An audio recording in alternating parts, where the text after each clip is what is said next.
Hey guys, it's Rue. What's up? I hope you're good. Welcome back to my channel.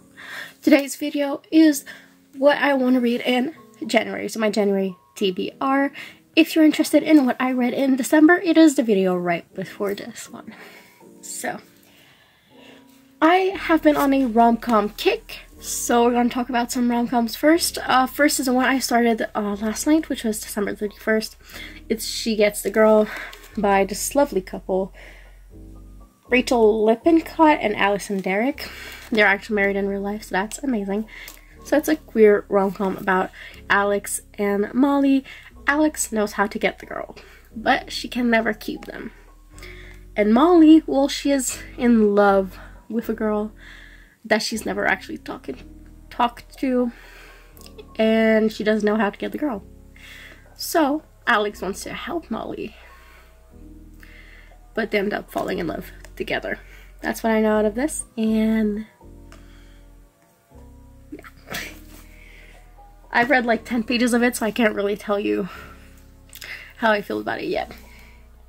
Next, I want to read Book Lovers by Emily Henry, and now of course I'm getting very orange because the cover is blue. I don't know much about this one, like most of the books that I put in my TBRs, let's be honest.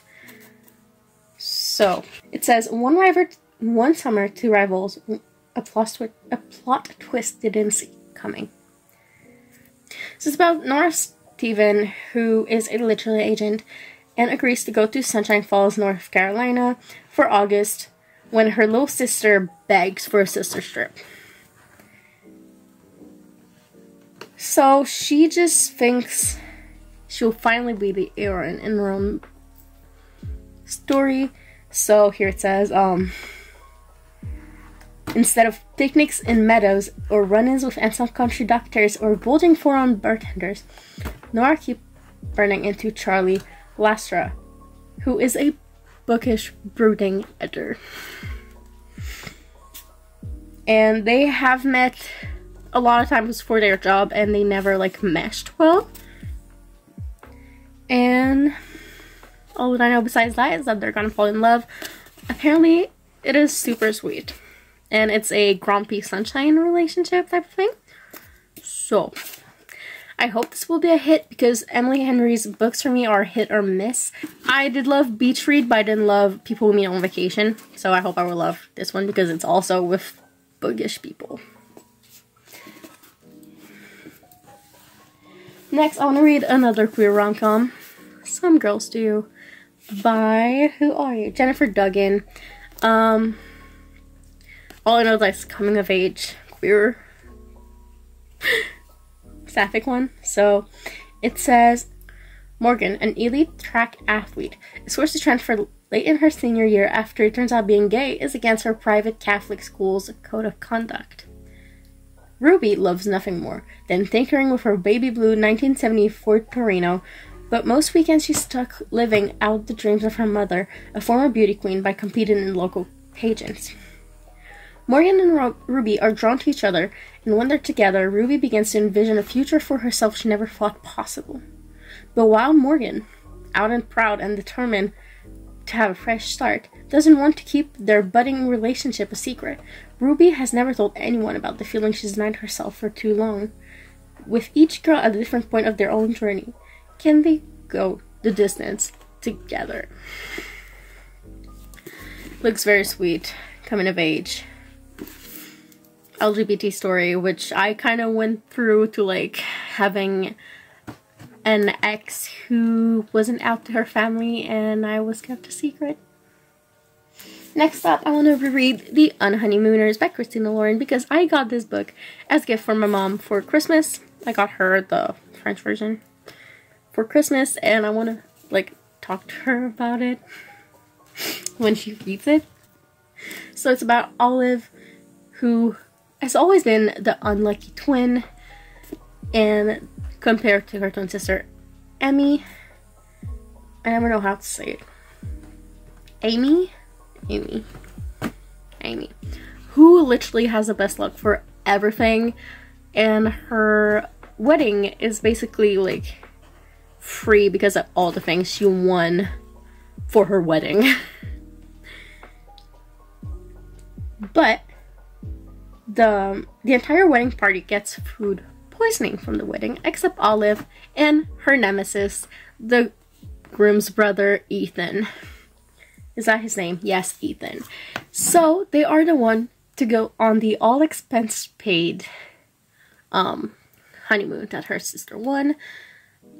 So there's a like fake dating, so people think they are newlyweds and falling in love during this dream vacation. And that's all the rom-coms I have in here. Next up, I want to read Gardez l'œil ouvert 3. So it's true crime book. So written by Victoria Charlton, who you can see right here, which is Quebec's true crime queen. She's on YouTube. She has multiple podcasts actually, and yeah, this is her 3rd book. I've read the first 2 and I can't wait to read this one. I love her writing also, because sometimes like some YouTuber or podcast people like don't really know how to write, but I love how she writes. Next up, I want to finish Sex Cult Nun. I started in like August and then never finished it. I'm halfway through like this book. It was good. I don't know why I stopped. But it is a non-fiction. That's probably why I stopped. Actually, I'm not good with non-fictions. So it's a non-fiction by Faith Jones. And it's about breaking away from the children of God, a wild, radical, religious cult, which is also a perverted cult with a lot of sexual assault on minors. And she is the granddaughter of the founder of the Children of God, but I can't see his name right now.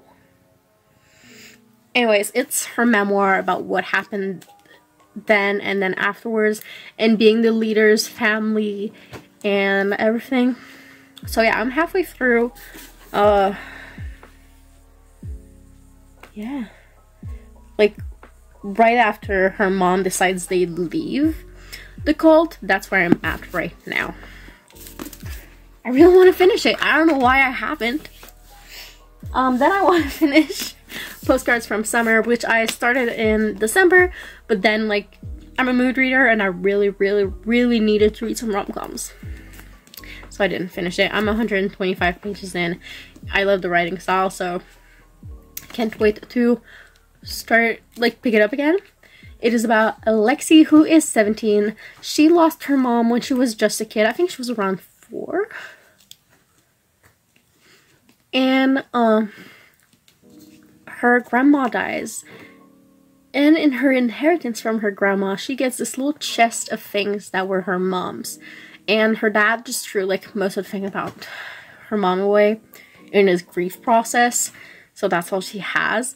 And it's a lot of things about Mackinac Island, where her mother used to live. And so she wants to follow in her mom's footsteps to learn more about her. We have a dual point of view / timeline happening in here. We have Lexi's timeline, which is the present, and we have Emma's timeline, which is her mom. So like she goes through her mom's footsteps, but you can see it happening at the same time. It's very sweet. So yeah, I really want to pick it up again and keep reading it. Next up, I have this duology right here, which is, do they call it? The Chaos Cycle duology, which we have the Hollow Gods and the Echoed Realm. I have these special editions. I already wanted to buy it, and then I saw these special edition hardcover for the same price as like the regular ones, which is these covers. And I thought, oh, that's amazing. I already wanted it. And then when they came in, I realized they're both signed, like with my name. So that's one. That's by AJ Vrana, and it says, an anonymous figure from local why didn't I say the word folklore? An ominous figure from local folklore set to lure young women into the woods and possess them. Yeah, cool. Yet the boundary between fact and fable is blurred by a troubling statistic. occasionally, women do go missing, and after they return, they almost always end up dead. When Kai wakes up next to the lifeless body of a recently missing girl, his memory blank, he struggles to clear his already threadbare conscience. Maya, a floundering university student, experiences a sign that she may be the Dreamwalker's next victim. Can she trust Kai as their paths collide, or does he herald her demise? After losing a young patient, crestfallen oncologist Mason embarks on a quest to debunk the town's superstition, only to find his sanity tested. A maelstrom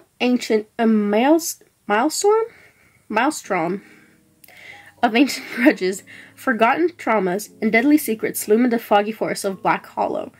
Can three unlikely heroes put aside their fears and unite to confront a century-old evil? Will they uncover the truth behind the fable, or will the cycle repeat? Like, this looks so good. And it's a duology. So, pretty sure that's Mason and Maya on the covers. I think they do end up falling in love because I've seen, like, fan art of the two of them together. Yeah, there we go. I think it's them on here. So, they look so good. I really hope I'm gonna love them. Next, another duology. Well, I think it's a duology because I've never seen anything about a third book. It's the Crier's War duology-ish, I think. So, Crier's War and Iron Heart by Nina Valera. Apparently it's great. Like, on the front it just says, one mortal, one maid, one loved, one betrayed. My guy. And apparently it's queer. So, you know. We love that. It says, impossible love between two girls, one human, one maid. A love that could birth a revolution. After the War of Kinds, the Otome, designed to be the playthings of royals, usurped the estate of their owners and bent the human race to their will. Now, Ayla, a human servant rising in the ranks as the sovereign house, dreams of avenging the death of her family by killing the sovereign's daughter, Lady Crier. Crier, who was made to be beautiful, flawless, and to succeed her father, Crier had been preparing to do just that, before she was betrothed to Sire, I think it is, cannot, before she discovered her father isn't as benevolent as she thought before she met Ayla. I mean, there's nothing else to say. It looks just so fucking good. Yeah, because on the back of this one, it says, don't miss the epic sequel, and on this one says, like, read the first novel. Pretty sure it's only a duology. I hope I'm right. Next up, we have all of the maybes. I always have a lot of books in my TBRs, so we're gonna go with it. There's Carmilla by Joseph Sheridan-Le-Fanu. It's the first vampire story, like, that inspired Dracula. And it's lesbian vampires. It's a classic. It's one of the classics I want to read. And this beautiful edition I have right here is illustrated. So, like,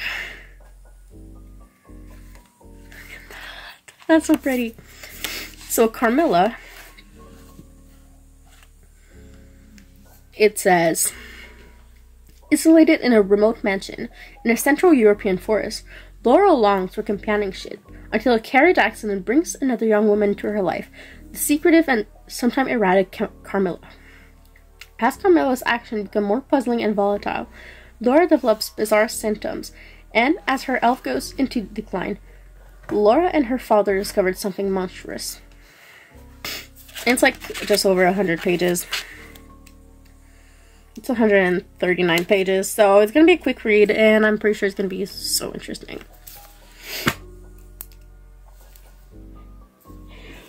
Next up, I have a series.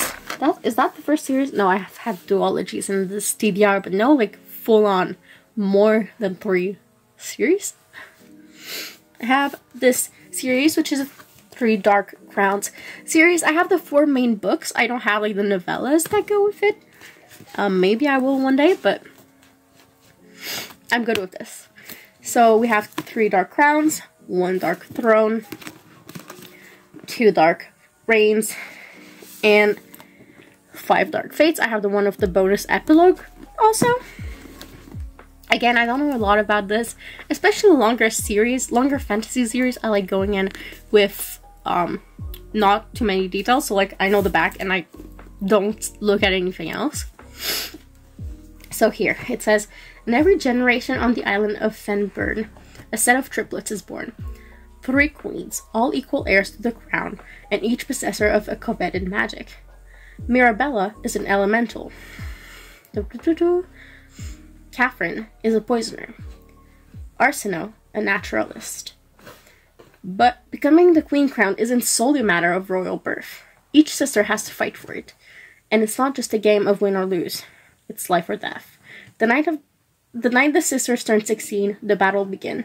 The last queen standing gets the crown. As I said, that's all I know, and honestly, that's all I need to know. Another series. This is like the entire series in 1 book, so bear with me. It's 4 books. It's Elif Kova's Air Awaken series. Oh no, it's 5 books because I'm dumb. So we have Air Awaken, Fire Falling, Earth's End, Water's Wrath, and Crystal Crowned. I have it in 1 big book. I love Elif Kova's writing. I've read the Married to Magic, like the 3 that are out, and I fell in love with her writing, so I hope the series is gonna be even better. It says, all Vala wanted for her 17th birthday was a book. What she got was the attention of a dark and fiery prince and rare elemental magic. I don't want to read the rest of the back. Like, that's all I know about this book, and that's all I want to know, and I just love it so much already for no reason. Last but not least in the maybes is Vespertine. I've read the 2 other books by Margaret Rogerson, which are Sorcery of Thorns and Enchantment of Raven, which were both 5 stars for me. So obviously I picked up Vespertine. And this one, it just says, the dead of Lorai do not rest. Artemisia is training to be a Grey Sister, a nun who cleanses the bodies of the deceased so that their soul can pass on. When her convent is attacked by possessed soldiers, Artemisia defends it by awakening an ancient spirit bound to a saint's relic. It's a revenant, a malevolent being that threatens to possess her the moment she drops her guard. Wielding his extraordinary power almost consumes her, but death has come to Lorai, and only a Vespertine, a priestess trained to wield a high relic, has a chance of stopping it. So she becomes what the city needs. Yeah. Again, that's all I know about it, and that's all I need to know. So that's it for the video. I hope you enjoyed it, and I will see you in the next one. Bye, guys.